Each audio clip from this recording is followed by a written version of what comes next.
Pourquoi la préparation mentale ne marche pas? Dans cette vidéo, je vais te montrer pourquoi peu importe la somme que tu dépenses pour te faire accompagner, c'est possible que la préparation mentale ne marche pas pour toi, soit complètement inutile, voire même une mauvaise chose. Et pourtant, qui je suis pour dire ça? Nathan Delacoste, préparateur mental et formateur pour les entraîneurs. Mais bon, c'est important que je t'en parle quand même, on y va.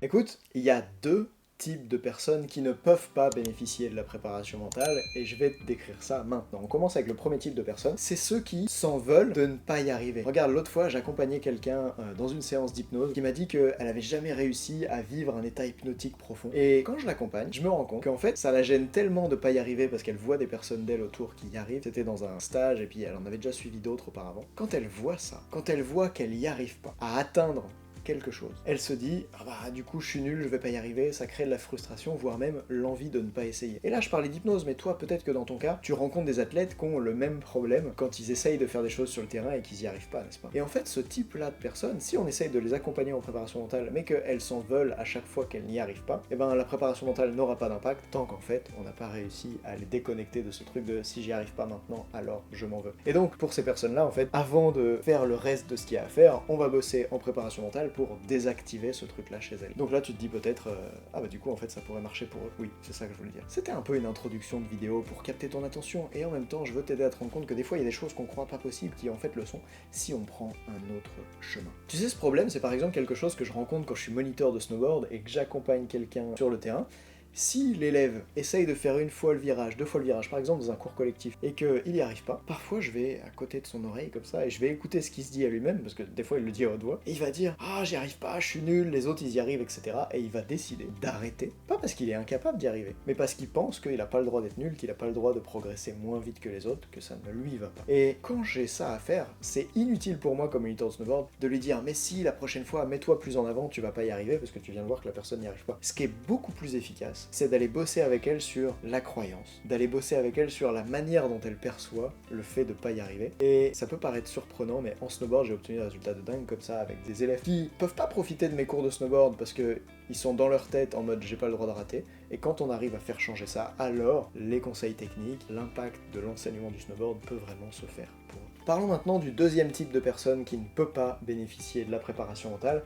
C'est le type de personne qui rejette la responsabilité sur le praticien. Eh oui, la préparation mentale, c'est pas du done for you. C'est pas quelque chose où si tu veux manger une pizza, et ben t'as pas à aller dans le champ, couper le blé, chercher les tomates, etc. et faire la pizza. C'est pas du done for you. Et pourtant, il y a des personnes qui, parce qu'une séance de préparation mentale en France aujourd'hui, ça vaut entre 50 et 5000 euros selon avec qui vous travaillez et la valeur que cette personne vous apporte. Il y a des personnes qui pensent que quand je paye quelqu'un pour m'accompagner, ça va changer comme ça tout seul.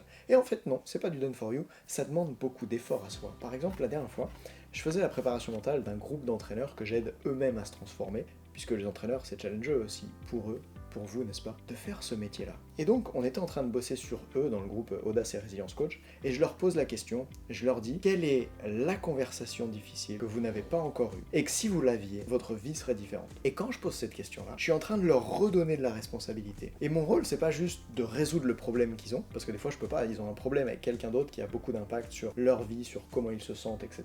Et moi, mon rôle, ça va pas être de résoudre ce problème-là. C'est pas du done for you. Je suis pas quelqu'un qui construit des sites web et tu viens me voir, tu me dis j'ai pas de site web, j'ai pas de conversion, viens, je te fais un site web, hop. Non. Par contre, mon rôle, ça va être de les aider à démarrer, à faire les bonnes actions. Et dans ce cas-là, en posant la question, quelle serait la conversation difficile que si tu l'avais, ta vie serait différente, eh bien ça les amène à faire le pas qu'ils n'auraient certainement pas osé faire tout seuls. Et c'est ce qui s'est passé pour les membres du groupe. En plus, ils avaient ce côté soudé, ils l'ont fait entre eux. Ils ont vécu ces conversations difficiles, et puis après, ils ont débriefé quand ils les avaient eues. Et là où je veux en venir, c'est que le rôle du préparateur mental, c'est pas complètement de résoudre tes problèmes.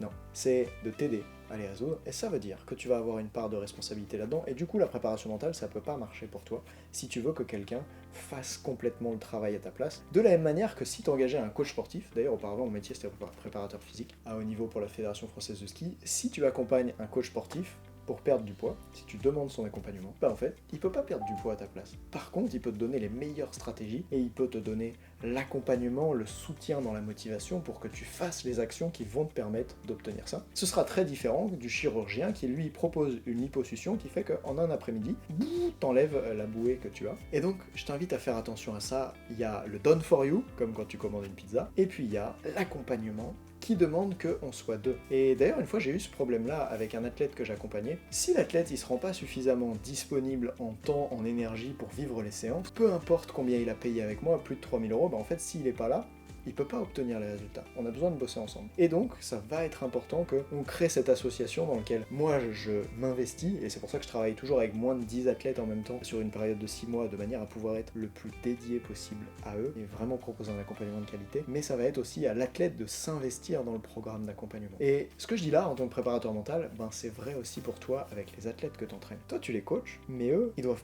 participer au truc, n'est-ce pas? Et donc, des fois, ça va être important de remettre du cadre là-dessus pour redonner du pouvoir à l'autre et surtout redonner de la responsabilité. Parce que parfois, ils s'imaginent que s'ils n'y arrivent pas, c'est la faute du praticien, c'est la faute de l'accompagnant. Et des fois, c'est vrai, l'accompagnement est juste pas bon, se forme pas assez, s'investit pas assez, mais des fois, c'est juste l'athlète aussi. Et donc, faisons attention à ça, mettons du cadre, plaçons les conditions, et si jamais tu fais partie des entraîneurs qui ont envie de progresser, et ben moi je mets tout en place pour t'aider à progresser dans le programme Audace et Résilience Coach, mais ça va être à toi de faire les efforts, d'investir l'énergie, le temps, les finances pour aller chercher ces résultats, pour devenir un coach de plus haut niveau. Si ça te dit, tu peux prendre un rendez-vous gratuit avec moi de 45 minutes pour qu'on parle de ton projet, et si je pense que je pourrais t'aider, je te proposerai la formation. Bien sûr, c'est sans obligation d'achat.